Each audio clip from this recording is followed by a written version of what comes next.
সে প্রতিশোধ নিতে চায়। প্রতিশোধ? কিসের প্রতিশোধ? ওসব ফালতু ভূতের গল্প আমি বিশ্বাস করি না। আমি আজ রাতে ওই শ্মশানে গিয়ে দেখব। যদি কিছু দেখি তবে বিশ্বাস করব।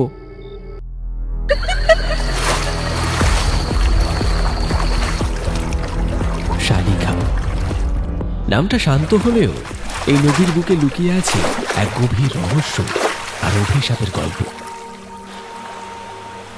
আজ থেকে প্রায় 50 বছর আগে এই নদীর তীরেই ছিল কালীপুর গ্রামের শ্মশান। এখানকার মানুষেরা বিশ্বাস করত যে রাতে এখানে নিশি আসে, আর দিনের বেলাও নাকি এক জলপেতনির কান্না শোনা যায়। সেই কান্না শুনে কেউ যদি সাহস করে নদীর ঘাটে যায় তবে তার আর ফেরা হয় না। এই গল্পের শুরু আজ থেকে 10 বছর আগে এই কালীপুর গ্রামে।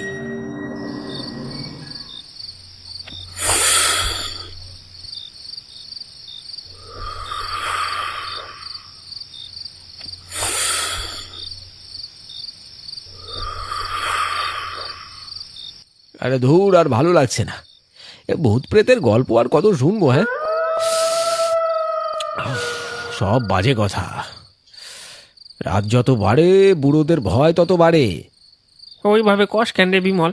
জানিস তো গত মাসে শম্ভু মাঝির নাওটা ওই নদীর মাঝখানে ডুবে গেল, আর শম্ভুর দেহটা মিললই না। কয় কয় ওইটা ওই পেতনির কামড়ে ভাই। সুরেশ ঠিকই বলছে রে বিমল, ওটা পেতনি নয়, ওটা হলো জল পেতনি। ওর নাম ছিল পদ্মা। জল পেতনির? সে আবার কি জিনিস জ্যাঠা? পদ্মা ছিল গ্রামেরই মেয়ে। বিয়ের আগে ওর বসন্ত হয়েছিল। সেই বসন্তেই মারা যাওয়ার পর ওর শ্বশুর বাড়ির লোকেরা ওর মুখ দেখতেও এলো না। মাঝরাতে যখন চিতা জ্বলছিল তখন হঠাৎ প্রচন্ড বৃষ্টি শুরু হলো। আগুন নিভে গেল।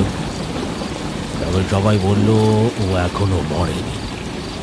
ওকে চিতার ওপর ফেলে সবাই ভয়ে পালিয়ে গেল। তারপর কি হলো যেটা?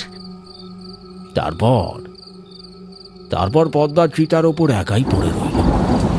কেউ জানে না পদ্মা কি সত্যি মরেছিল নাকি তখনও বেঁচে ছিল। সকালে গ্রামের লোক গিয়ে দেখলো পদ্মার শরীর তো সেখানে নেই। সেই থেকে পদ্মার আত্মা ওই শ্মশান আর নদীটাকে আঁকড়ে ধরে ঘুরে বেড়াচ্ছে।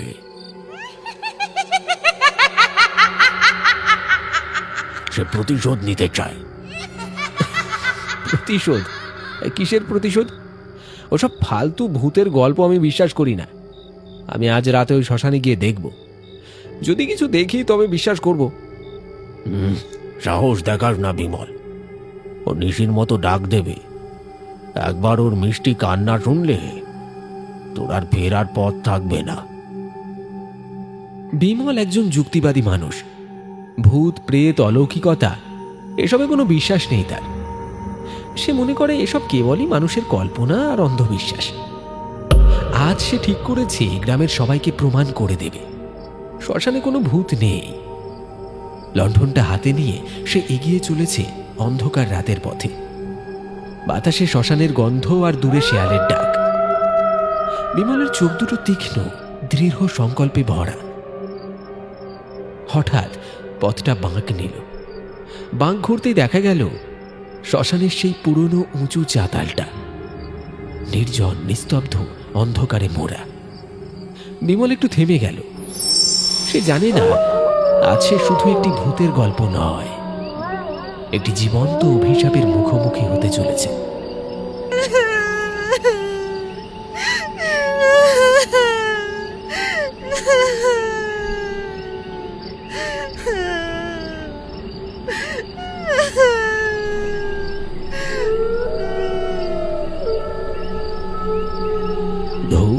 কোথায় কি? এই কাকার বুড়ো বয়সে মাথা গেছে, সারাক্ষণ ভূত পেতনি অপদেবতার গল্প শুনিয়ে বেড়ায়। ঠিক তখনই একটা গভীর করুণ মহিলা কণ্ঠের কান্না বাতাসে ভেসে এলো। কান্নাটা যেন খুব কাছ থেকেই আসছে, ওই নদীর দিক থেকে।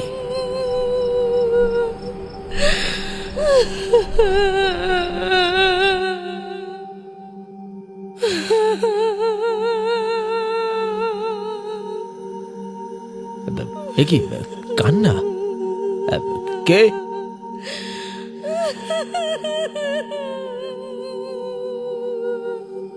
কে কাঁদছে এত রাতে? এই, কে আছিস? বিমল, আমার খুব কষ্ট হচ্ছে। বিমল, আমায় এখান থেকে উদ্ধার করো। বিমলের হাত পা ঠান্ডা হয়ে আসছে, নিঃশ্বাস ভারী হয়ে গেছে। তবু মনটা শক্ত করে বলে উঠল, কে? কে ওখানে? কেউ ইয়ার কি করছিস নাকি? সামনে আয় দেখি, সামনে আয়।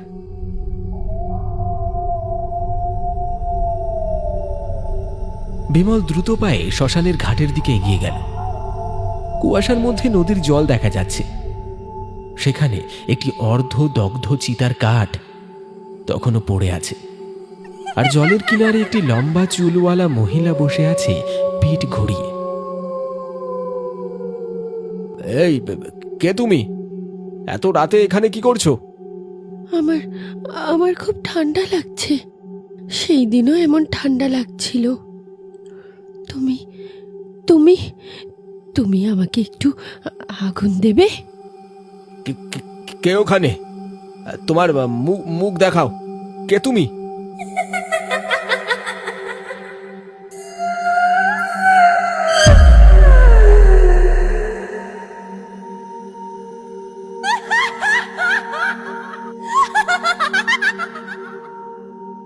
আমি আমি পদ্মা, আমায় বাঁচাও।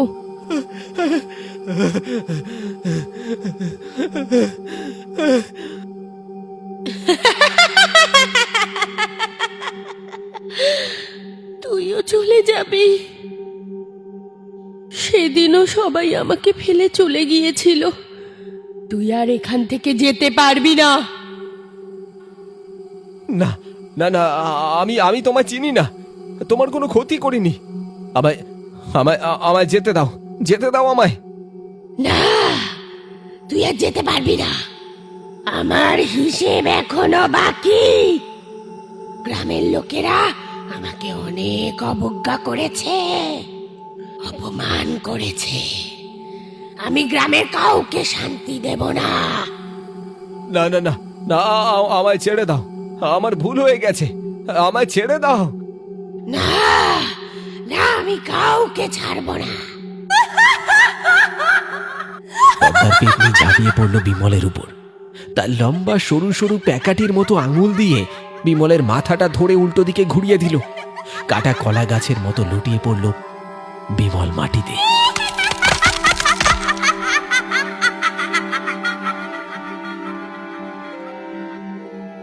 আমার শান্তি হয়নি। গ্রামে সবাইকে মারবো, তবেই আমার শান্তি।